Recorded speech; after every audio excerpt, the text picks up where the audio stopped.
Islam. Kok nggak kelihatan ke-Islam-Islamannya ya? Kenapa emang? Nah, kan mulai dia ngamuk. Oke, kita berdua challenge ya. Kita berdua challenge. Kalau kamu kalah, kamu pakai jilbab. Gimana? Gas? Jilbab atau mukena? Oke? Gas? Oh, kawannya Oto. Terus kalau abangnya kalah kenapa? Kalau saya yang kalah, terserah saya nyanyi lah. Saya nyanyi. Aku juga nyanyi loh, enak kali. Atau kalau kamu kalah, oke baik. Kalau saya kalah, apa yang kamu mau challenge dari saya? Tapi kalau kamu kalah, kamu pakai jilbab. Ya udah, kamu juga pakai jilbab. Oke, boleh. Saya pakai jilbab. Baik. Baik, kalau saya kalah, saya pakai jilbab. Kalau kamu kalah, kamu pakai hijab juga ya. Pakai mukena atau pakai kerudung. Siap? Siap. Oke, siap. Gas. Gas, teman-teman. Janda ujung. Janda ujung. Jaga ujung. Oh iya. Total layar, guys. Kalau penonton dia 1K kok.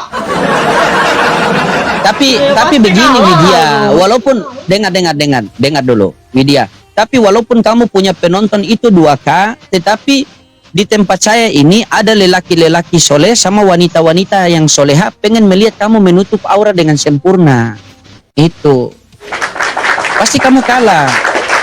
Karena orang-orang baik itu dia suka melihat orang lain itu menjadi baik. Begitu. Karena hakikatnya kecantikan seorang wanita itu, iya dengar dulu. Hakikat seorang wanita itu ketika kita mau melihat kecantikannya itu ketika dia menutup aurat. Kita pakai kerudung itu bukan kita orang baik, tetapi insya Allah kita menjadi baik dengan melakukan perintah-perintah Allah itu. Begitu. Tapi pakai hijab itu nggak bisa dipaksa. Itu harus dari hati sendiri. Oke, sabar. Dengar dulu. Ketika kamu kerja di salah satu perusahaan, apakah kamu harus mentaati segala aturan-aturan perusahaan itu? Kalau kita kerja ke perusahaan. Iya. Ya iya. Ya iya, mau tak mau, suka tak suka, siap tak siap, kita harus patuhi aturan perusahaan-perusahaan itu. Kan? Kalau tidak kita bisa dikeluarkan dari perusahaan itu, bisa dipecat. Nah, kita ini hidup di dunia, kita butuh Allah. Yang mampu membahagiakan kita hanya Allah. Begitu. Yang mampu membahagiakan kita karena Allah. Jadi, aturan-aturan Allah harus kita taati. Begini, kamu dengar saya. Kita semua pengen bahagia. Tetapi terkadang kita mencari kebahagiaan dengan cara kita sendiri, bukan dengan cara Allah. Akhirnya, bukan kebahagiaan yang kita dapatkan, melainkan kehancuran yang kita dapatkan. Kita butuh Allah. Yang mampu membahagiakan kita adalah Allah. Yang mampu memberi rizki kita adalah Allah. Tetapi kita tidak mau mentaati segala perintah-perintah Allah. Bagaimana Allah mau kasih yang terbaik buat kita? Bukankah di dalam Al-Quran Allah sudah mengatakan, wanita yang baik untuk lelaki yang baik, wanita yang buruk untuk lelaki yang buruk. Jadi pasangan kita baik dan buruk itu tergantung pilihan kita sih.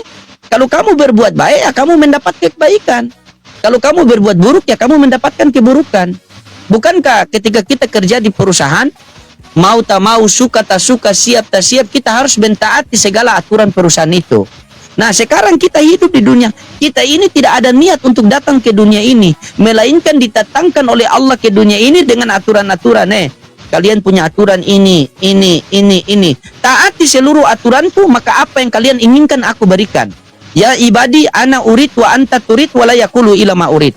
Wahai hambaku, aku punya keinginan, kalian pun juga punya keinginan. Tetapi yang berlaku adalah keinginanku, kata Allah. Dan barang siapa menunaikan keinginanku, maka aku akan tunaikan keinginannya. Apa keinginan Allah? Wa ma khalaqtul jinna wal insana illa liya'budu. Tidak kami ciptakan jin dan manusia hanya untuk beribadah kepadaku. Salah satu memakai kerudung adalah ibadah. Begitu. Iya. Coba, apa lagi kau mau bantah? Coba. Iya, semua itu benar. Iya sih, benar. Belum siap. Benar harus diikuti. Tapi aku belum siap. Tapi aku belum siap, Abang. Ketika kamu kerja di salah satu perusahaan, kamu tidak suka dengan aturan itu, mau tak mau harus kamu taati. Kalau tidak, kamu pindah ke perusahaan lain. Kalau kamu Ya sudah udah, di dalam Islam, besok kamu besok. harus mentaati. Iya. Sekarang simpelnya begini, Widya. Widya, simpelnya begini. Ini saya tanya sama kamu. Simpelnya begini. Rambut ini aurat atau bukan? Kalau perempuan. Iya, benar. Aurat. Menutup aurat itu wajib atau tidak? Wajib. Aku Nah, begitu nanya. kalau hal yang wajib kita tidak lakukan, dengar. Kalau hal yang wajib kita tidak lakukan, dapat dosa atau tidak? Ya dapat. Dapat dosa. Oke. Ketika manusia mati dalam keadaan berdosa, tempatnya di mana? Belum tahu. Milih-milih lagi dia. Ujung-ujungnya milih dia. Milih dia. Itu. Saya belum Manusia tahu, karena kalau aku mati pun kan- juga belum pernah masuk Oke. surga, belum juga pernah masuk neraka. Iya, yang saya tanyakan, ketika ada orang mati dalam keadaan berdosa, tempatnya di mana? Aduh, berhijab. Katanya sih di neraka. Nah, sudah pakai katanya. hijab kau kalah kau. Kalau udah pakai hijab. Ada kawannya Oten tapi tidak terlalu banyak ini, makanya agak ngel-ngel sedikit. Doakan semoga dia menjadi wanita yang soleha ya. Allahumma ini as'aluka Ini aku pakai ma'atu hijab. soleha. Ya Allah, jadikan wanita ini wanita yang soleha. Silakan. Ini aku pakai hijab ini. Kalau ada mukena, pakai mukena saja. Mukena atau hijab, mukena lebih bagus. Bukannya harus Gitu. ke kamar belakang di tempat sholat. Emang kalau ke kamar belakang mesti naik ojek kah? Iya. Harus pesen Ih. Gojek dulu soalnya. Tuh, langsung ada tapping di sini Widya. Bang, bilang sama dia 50 juta plus seperangkat alat sholat maharnya. Gas? Langsung DM. Oh, tidak. Takut. Oh, takut. Aku nggak Apa yang percaya kamu sama takuti? laki-laki. Kalau kamu nggak percaya sama laki-laki, berarti kamu juga nggak percaya sama orang tuamu. Orang tua aku udah meninggal, makanya bapakku aja yang. Iya, bukan masalah dia meninggal atau tidak. Kalau kamu tidak percaya laki-laki, berarti kamu tidak percaya bapakmu. Ya percaya bapakku. Iya. Ayo pakai hijab. Dia ada kawan Oten Bentar, tapi bentar, sedikit aku teman-teman, pakai- makanya agak ngeyel-ngeyel sedikit. Ya, emang Widya itu orang ngayal. Bentar, aku pakai efek dulu. Pakai efek Ya, pakai cookies chip dulu, apa ya? nanti pakai efek cookies dulu, nanti baru aku on cam ya kan. Oke, Ayo, siap. sambil Doakan main. teman-temannya. Ya Udah, Allah, pakai ini dulu, kenapa, nanti Chan? abis pakai. Ya enggak. Kamu pakai dulu. Pakai dulu, abis pakai baru kita match lagi. Karena saya mau ceramahin kau. Ya Allah.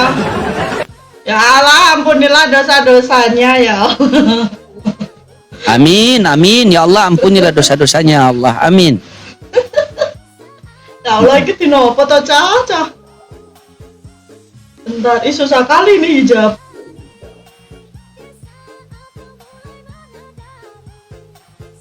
Begitu teman-temannya. Tugas kita itu dua. Kuntum khaira ummatin ukhrijat linas ta'muruna bil ma'ruf wa tanhauna 'anil munkar wa tu'minuna billah. Ya, mengajak orang kepada kebaikan dan mencegah orang daripada kemungkaran. Ya, kata Rasulullah, man ra'a minkum munkaron falyughayyiru bi 'yadihi fa illam yastati fa bilisani fa illam yastati fa biqalbi wa dzalika ataful iman. Hendaklah melihat kemungkaran di depan mata kalian, apabila mampu cegah dengan tangan maka cegahlah dengan tangan. Apabila tidak mampu cegah dengan tangan maka cegah dengan lisan. Apabila tidak mampu cegah dengan lisan maka bencilah dalam hati bahwa itu adalah kemungkaran, ya. Nah, ini kita coba mencegah dengan lisan. Kita datangi dalam tidak memakai kerudung, tidak menutup aurat, kita tinggalkan dalam menutup aurat. 5 perempuan yang kita ketemu begitu, insya Allah 2 yang istiqomah, itu sudah bisa menjadi transferan amal buat kita. Insya Allah ya, bersedia. Masya Allah. Ya Allah ya Rabbi. Kan? Ini seperti yang film tapping apa banyak. dalam Mirhab Cinta ya? Ini. Coba teman-teman, kalau bilang cantik tapping 1. Daya bang. Aku. Tuh, Masya Allah. Begini Widya, Masya Widya, Allah. Widya, Ya. Widya, saya tanya sama kamu dulu Widya. Kita semua ini pengen bahagia, benar tidak? Benar. Benar. Tetapi kesalahan di diri kita itu kita mencari kebahagiaan dengan cara kita sendiri. Kenapa kita tidak pernah mencari kebahagiaan dengan cara Allah? Contohnya begini, kamu ini Kamu ini kan sudah pernah mencari kebahagiaan dengan caramu sendiri, ya. Kamu sudah pernah mencari pasangan hidup dengan caramu sendiri. Nah, tetapi kamu mencari kebahagiaan dengan caramu sendiri itu ternyata gagal. Ya, gagal. Kenapa kita melihat sekarang rumah tangga itu anak durhaka kepada orang tua, istri selingkuh, suami selingkuh, istri durhaka kepada orang tua, suami tidak menafkahi istri. Kenapa rumah tangga kita menjadi seperti itu? Coba, kenapa rumah tangga kita menjadi seperti itu? Jadi kamu harus simak baik-baik, kamu dengar. Rusaknya rumah tangga seseorang itu bukan karena tidak punya rumah, tidak punya harta, tidak punya mobil, tidak punya pangkat, tidak punya jabatan, tidak punya anak, bukan. Tetapi rusaknya rumah tangga seseorang itu karena tidak ada agama di dalam. Seandainya di rumah tangga itu kita hidupkan agama, maka apa kata Allah? Walau ana ahlal qura amanu wa taqaw la fatahna alaihim barakati minasyama'i wal ard. Apabila satu kampung itu, satu negeri itu, satu rumah tangga itu bertakwa dan beriman kepada Allah, maka Allah turunkan keberkahan dari langit dan keluarkan keberkahan dari bumi. Terus kenapa rumah tangga kita sekarang ini kacau? Nah, mulai dari sekarang kamu niat baik-baik, lakukan baik-baik, ya, berbuat baik-baik, insya Allah Allah kasih yang terbaik buat kamu. Ingat, kalau tidak punya bahu untuk bersandar, masih ada lantai untuk bersujud. Minta kepada Allah. Di dalam Al-Quran, Allah Subhanahu wa Ta'ala janjikan wanita yang baik untuk lelaki yang baik, wanita yang buruk untuk lelaki yang buruk. Kalau kamu ingin mendapatkan lelaki yang baik, yang mampu membimbing kamu di dunia maupun di akhirat, yang mampu mewujudkan rumah tangga menjadi rumah tangga sakinah mawaddah warahman, maka perbaikilah hubunganmu dengan Allah, ya. Wahablum minallah wahablum minan nas. Jika hubunganmu dengan Allah sudah kamu perbaiki, maka insya Allah Allah akan memperbaiki hubunganmu dengan manusia, ya. Boleh, makanya ada satu intinya pertanyaan begini. nggak? Kenapa? Silakan. Apa mau kau tanyakan? Udah sholat, udah baik, udah nurut, apapun yang dibilang suami nurut. Terus kenapa lakinya masih bejat, mau pengen perempuan sana, mau pengen perempuan sini gitu? Ini Oke, baik. Begini. Ketika keinginan kita tidak bertepatan dengan kehendak Allah, ketika keinginan kita tidak bertepatan dengan kehendak Allah, maka di situ Allah suruh kita untuk bersabar, sehingga ada wasta'inu bisobri wassalat. Jika kamu terus bersabar, kamu menjaga solat, terus bersabar, maka Allah akan singkirkan dia, Allah kasih yang terbaik. Karena janji Allah dalam Al-Quran, wanita yang baik untuk lelaki yang baik. Sekarang kamu sudah berusaha baik, solat, ngaji, segala aturan-aturan Allah sudah kamu laksanakan, tetapi kenapa saya mendapatkan suami yang tidak baik? Semoga dengan amalanmu itu bisa merubah suamimu itu menjadi lebih baik. Tetapi kalau suamimu tidak berubah menjadi lebih baik, maka Allah akan gantikan dengan suami yang lebih baik. Begitu. Tetapi jika keinginanmu bertepatan dengan kehendak Allah, maka di situ Allah suruh kita banyak-banyak bersyukur. Sehingga dalam Al-Quran ada Quran surah Ar-Rahman, fabi'ai ala irabbikuma tukadziban. Terkadang kita bertanya-tanya dalam hati seperti ini. Ya Allah, saya sudah taati perintahmu, saya sudah sholat, saya sudah zakat, saya sudah haji, saya sudah umroh, saya menjaga sholat 5 waktu, sholat sunnah, puasa saya tidak tinggalkan. Tetapi kenapa kok suami saya begini terus ya Allah? Nah di situ kamu diuji. Makanya itu dikatakan wasta'inu bisobri wassalat. Carilah pertolonganku dengan sabar dan sholat. Ingat, ya. Inna ma'al usri yusro. Setiap kesulitan pasti ada kemudahan. Siapa tahu dengan perbuatan amalmu itu Allah menjadikan suamimu itu yang terbaik. Tetapi jika suamimu tetap jadi begitu, maka yakinlah Allah akan singkirkan dia, Allah ganti dengan yang terbaik. Karena janji Allah itu pasti, lelaki yang baik untuk wanita yang baik, lelaki yang buruk untuk wanita yang buruk. Ya, begitu. Dan di sini ada yang tapping. Poligami diizinkan. Bukannya menyakiti hati itu tidak boleh. Padahal begini. Padahal wanita itu maunya itu cuma satu, nggak mau dipoligami. Baik. Masalah poligami ya, Quran surah An-Nisa ya. Di Al-Quran itu Allah katakan seperti ini. Nikahlah kamu 2, 3, dan 4. Ingat, Perhatikan baik-baik. Nikahlah kamu 2, 3, dan 4. Apabila tidak mampu berlaku adil, maka kembalilah 1. Bisa adil tidak? Coba bayangkan keadilan. Adil menurut manusia dengan adil menurut Allah itu sangat berbeda. Adil menurut manusia, jika kita berdua mendapat uang 50.000, maka kamu 25.000, saya 25.000, itu adil menurut kita. Benar tidak? Benar? Nah, tetapi kalau adil menurut Allah itu berbeda. Jika kamu mempunyai 2 orang anak dan kamu membagi warisannya kepada dia, maka seorang laki-laki ini mendapatkan 2 kali lipat daripada seorang perempuan. Tidak adil, tapi menurut Allah adil. Makanya itu ada ayatnya di belakang itu. Apabila tidak mampu berlaku adil, maka kembalilah 1. Kalau mampu berlaku adil, ya silakan. Kalau tidak mampu berlaku adil, 1. Dan itu pun kalau istri diizinkan. Kalau istri tidak diizinkan, ya tidak bisa. Contohnya begini, kutanya sama kamu dulu. Kutanya sama kamu baik-baik ya. Misalnya saya kasih analogi begini. Saya ini mau nikah sama nikah sama istri saya. Atau begini, ada orang baru habis nikah. Setelah itu mereka pergi bulan madu. Naiklah motor, cilaka mereka. Kena musibah, cilaka. Istrinya gila, tapi dia cinta istrinya. Coba. Sementara istri harus melayani batin, menafkahi zohir dan batin. Bagaimana dia bisa melayani suaminya kalau dia sudah gila? Tetapi suaminya tidak mau melepaskan istrinya karena dia saking cinta, dia pengen dirawat. Maka Islam datang membawa solusi. Nikah bisa dipoligami. Begitu. Kalau agama Kristen beda. Pernah begitu kamu dengar ya? Kalau di Kristen itu, itu kan apa yang dipersatukan Tuhan tidaklah dipisahkan oleh manusia. Benar tidak? Itu di Kristen ya. Itu di Kristen. Saya ini kan penginjil juga ya. Nah, jadi ada istrinya itu. Jadi mereka kalau nikah mereka tidak bisa bercerai lagi. Selain suaminya mati atau istrinya mati baru bisa mereka menikah. Nah, tiba-tiba mereka bulan madu, cilaka. Suaminya itu langsung gila. Istrinya kan tidak bisa cerai, istrinya rawat sampai 4 tahun loh. Begitu 4 tahun suaminya sembuh, istrinya yang gila. Jadi suaminya rawat lagi. Begitunya suaminya sembuh, istrinya gila. Jadi di dalam Islam poligami itu solusi buat kita. Ya, bukan satu kewajiban, itu solusi. Kalau kamu mengizinkan suamimu nikah lagi, itu boleh. Tapi kalau kamu tidak diizinkan, berarti itu tidak boleh. Ya, itu kebebasan, itu pilihan dari kalian. Paham sampai sini? Makanya itu ada ayatnya terakhir.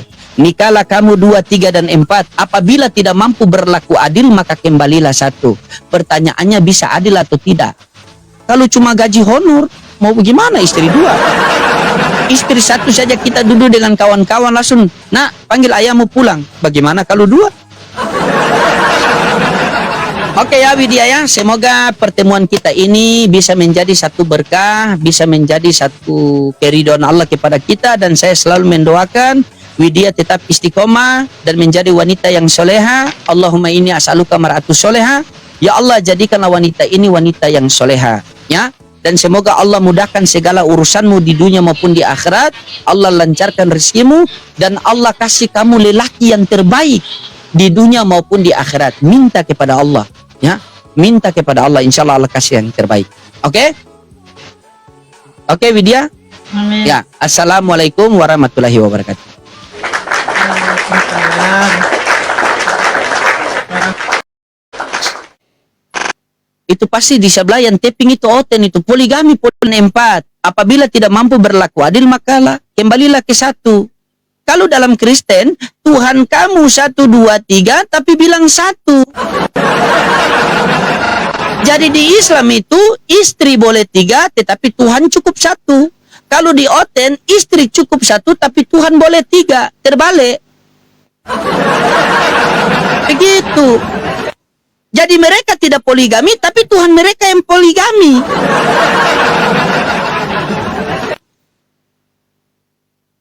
Itu solusi, poligami itu solusi. Begitu. Karena Islam itu akan dihadapkan dengan 2 mudarat. Mudarat yang besar dengan mudarat yang kecil. Karena Kristen ini kan tidak ada syariat, tidak ada aturan. Kalau Islam itu ada syariat. Maka ketika kami dihadapkan dengan dua mudarat, maka Islam datang memberikan solusi kepada kita. Ambil mudarat yang kecil untuk meringankan mudarat yang besar. Sebagaimana ketika kita tersesat di hutan, kita tidak makan, kita mati. Mati ini mudarat yang besar. Tapi kalau kita mau makan cuma ada babi, babi ini haram. Bagaimana Islam datang membawa solusi? Makanlah babi itu untuk menghilangkan laparmu itu. Kalau ada nasi dengan kecap campur. Ayam. Begitu. Anak kita mau operasi. Kalau tidak operasi, dia bisa-bisa mati. Anak kita mau operasi, kalau tidak operasi, dia bisa-bisa mati. Untuk bayar biaya operasi, kita harus mengambil uang riba. Nah, kita harus mengambil uang riba. Riba ini juga haram, mengajak Allah berperang. Dosa besar riba. Bagaimana coba hukumnya ketika Islam mendatangkan? Coba. Kalau tidak bayar biaya operasi, anak kita tidak jadi operasi, anak kita mati. Tetapi kalau mau bayar biaya operasi, jalan satu-satunya, tidak ada jalan lain lagi. Satu-satunya itu cuma bisa mengambil uang riba. Apa Islam datang membawa solusi? Ambillah mudarat yang kecil untuk meringankan mudarat yang besar. Itu. Kalau oten dikasih itu, ujung-ujungnya apa? Berdoa. Baru doanya apa? Bapak kami. Doa makan, doa Bapak kami. Dia yang makan, Bapak yang kenyang. Doa orang sakit, doa Bapak kami lagi. Ini lama-lama Bapak kan pusing. Kenapa kalian semua saya habis yang kalian? Masa orang sakit mau doa orang sakit, Bapa kami yang di sorga, dikuduskanlah namamu, datanglah kerajaanmu, jadilah kehendakmu seperti yang engkau kehendaki, dan berilah kami makanan secukupnya. Orang sakit kau minta makan.